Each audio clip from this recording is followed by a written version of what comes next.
मेरे प्यारे मित्रों, जय श्री राम।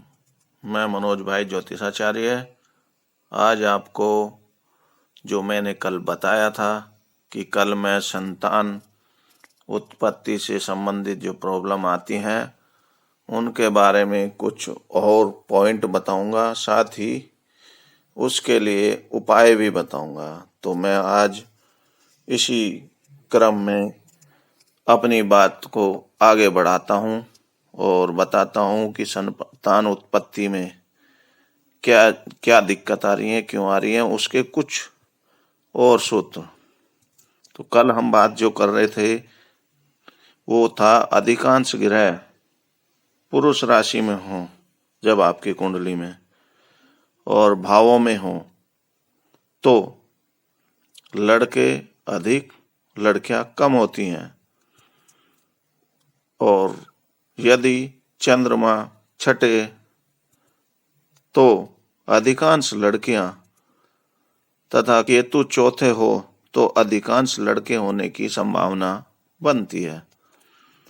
यदि कहीं ये दोनों ग्रह चंद्र केतु इकट्ठे हों तो लड़के लड़कियां बराबर होने की संभावना बनती है। यदि शुक्र अथवा बुध अथवा दोनों से जितने भाव दूर गुरु बैठा होगा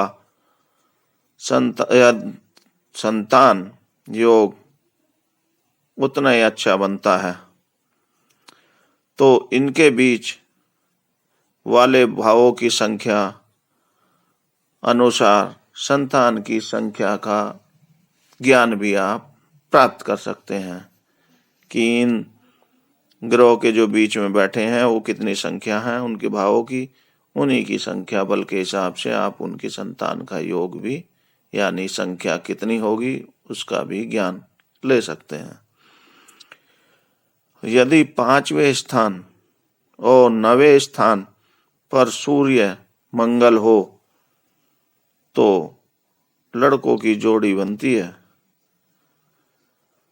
साथ ही 5वें स्थान चंद्र हो तो अधिकांश लड़कियां होती हैं और कई दफा पहली लड़की ही आती है।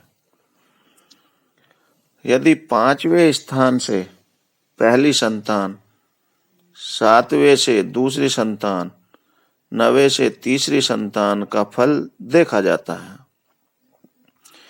5वें भाव ग्रह का लिंग, 5वें भाव के स्वामी ग्रह का लिंग तथा इसकी पुरुष ओब्लिक स्त्री में स्थिति एवं इन पर पड़ते प्रभाव पहली संतान का जो है लिंग सूचित करता है।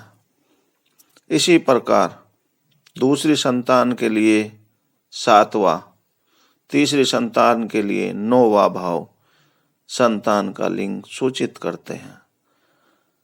एक उदाहरण देके मैं आपको समझाता हूँ। यदि 5वें स्थान पर कहीं कर्क राशि हो जो कि स्त्री राशि है और 5वें स्थान पर शनि हो जो कि स्त्री ग्रह है, 5वें स्थान का भाव का स्वामी ग्रह चंद्रमा हो जिसकी स्त्रीलिंग है, वृष राशि में दूसरे भाव हो यानी कि वृष एवं दूसरे भाव का लिंग भी स्त्री ही लिंग है तो पहली लड़की ही होगी। अथवा 5वें भाव की स्थिति तथा 5वें भाव के स्वामी ग्रह एवं संतान कारक ग्रहों की लगन के साथ अशुभ दृष्टि अथवा शत्रुता माता पिता व संतान में झगड़ा, वाद विवाद और अलग होने का संकेत भी देती है। तो ये थे वो किस वजह से संतान उत्पत्ति की दिक्कत आती है और कब योग बनते हैं और कब योग में लड़का लड़की के योग बनते हैं, उनको जानने के लिए। ये तो मेरी बात यहाँ पूरी हुई। अब मैं आपको बताता हूँ, अगर किसी के घर में संतान उत्पत्ति में दिक्कत आ रही है या बच्चे होकर मर जाते हैं, उनके लिए क्या उपाय करने चाहिए, तो आप कॉपी पेन लेकर नोट कर लें या मेरी वीडियो को बार बार सुनकर उसको ध्यान से अपने मन में बैठा लें, याद कर लें। यदि संतान न हो तो घर में एक कुत्ता रखना उनके लिए लाभप्रद होगा। उसको रोटी दें, उसको पालें, और ससुराल वालों की तरफ से जो आपको पलंग दिया गया है उसको सोने के लिए अवश्य प्रयोग करें। साथ ही कुत्ते को रोटी, गाय के लिए रोटी और कौवे के लिए भी आप अपने खाने में से रोटी निकालें, ताकि उनको भोजन कराएं। सुबह शाम जब भी आपको खाना खाते हैं उस समय अपनी थाली में से 1 या 2 चपाती उनके लिए भी निकालें और उनको खिलाएं, तो आपको लाभ मिलेगा और जल्दी से जल्दी आपको शुभ सूचना मिलेगी और आपकी मनोकामना बजरंगबली भगवान पूरी करेंगे। यदि किसी के बच्चे होकर मर जाते हैं तो बच्चे के जन्म पर आपने देखा होगा कि अक्सर लोग मीठा, लड्डू, मिठाई बांटनी शुरू कर देते हैं, लो जी हमारे घर पे आया। तो उन लोगों को ऐसा नहीं करना चाहिए, उन्हें किसी को भी मिठाई नहीं खिलानी चाहिए, बल्कि उसकी जगह उनको जन्म लेने के पश्चात तुरंत ही नमकीन वस्तुएं बांटनी चाहिए। साथ ही उनको भी कुत्ता, कौवा और गाय को जो अपनी डाइट में से खाना निकालने का है, मैंने उसके लिए संतान उत्पत्ति के लिए बताया, तो वही सेम उनको भी अपनी उस खाने में से डाइट 1-2 चपाती निकाल कर उनको देनी चाहिए। तो आप देखेंगे कि जो आपके साथ प्रॉब्लम चली आ रही थी वो सब खत्म हो जाएगी और बच्चे भी जीवित रहेंगे। तो मेरे मित्रों, दोस्तों, ये था आज का मेरा जो कल मैंने आपसे कहा था कि मैं उनका उपाय भी बताऊंगा जिनके बच्चे होते नहीं हैं या होकर मर जाते हैं। वो ये उपाय थे, इनको दोनों को नोट करें।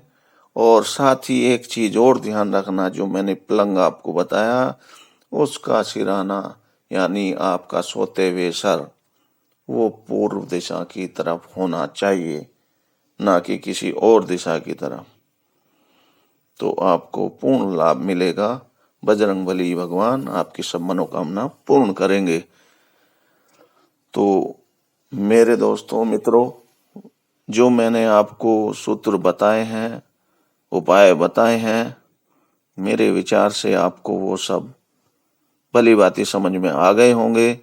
फिर भी अगर किसी को ये सूत्र समझने में या कोई उपाय करने में कोई दिक्कत परेशानी महसूस हो, तो आप मेरे जो चैनल है आप जानते ही हैं, मनोज भाई ज्योतिषाचार्य, उसके कमेंट बॉक्स में अपना कमेंट लिखें। मैं आपको उसको देखकर आपका सॉल्यूशन जरूर बताऊंगा और समाधान करूंगा।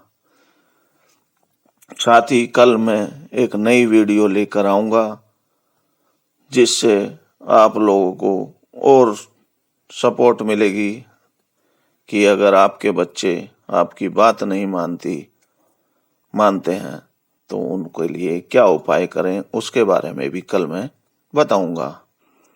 तो मित्रों, अब मैं लास्ट में आपसे यही रिक्वेस्ट करता हूं कि अगर मेरी वीडियो अच्छी लगी हो तो इसे लाइक करें और शेयर करें। साथ ही जिन भाइयों ने मेरा चैनल अभी तक सब्सक्राइब नहीं किया है वो मेरे चैनल को सब्सक्राइब करें।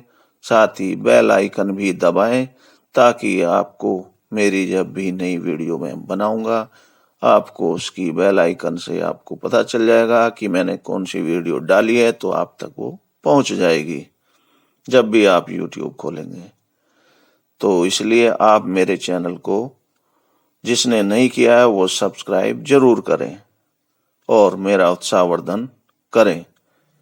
इसी के साथ मैं अपनी वाणी को विराम देता हूँ। कल फिर एक वीडियो लेकर जो मैंने अभी आपको बताया है उसके लिए मैं प्रस्तुत होऊंगा। जय श्री राम।